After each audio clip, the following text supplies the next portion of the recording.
everyone, this is Chris with Sticker Fab. Hope you're having a good day. Today I'm inside our 2024 Toyota Land Cruiser, and I just wanted to give you guys a little footage from our OSD OEM style front camera.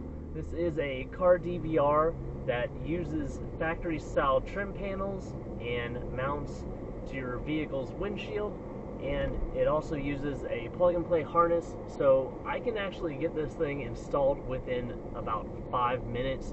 It has a Wi-Fi app that you can download the footage to, and you can also pull the SD card, of course, and insert that in your computer as well. The front camera shoots 4K and the rear camera shoots 1080. The rear camera is optional. Because I already have a digital mirror that has a front and rear camera, I just got the front camera to demo for you guys.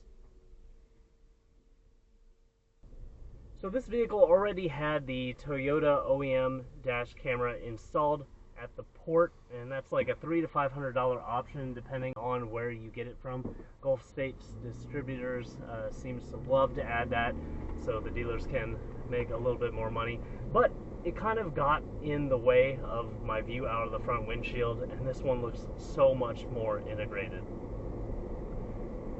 If you guys are interested in this camera, it is on my website at stickerfab.com. We have a lot of new products there. We have a lot of vinyl decals, of course. So please visit my website. Also, like this video, subscribe to my YouTube channel if you have not already, and hit that bell notification icon for latest and greatest things I'm coming out with for the 2024 and up Toyota Land Cruiser. And note, this also fits the Lexus GX 550.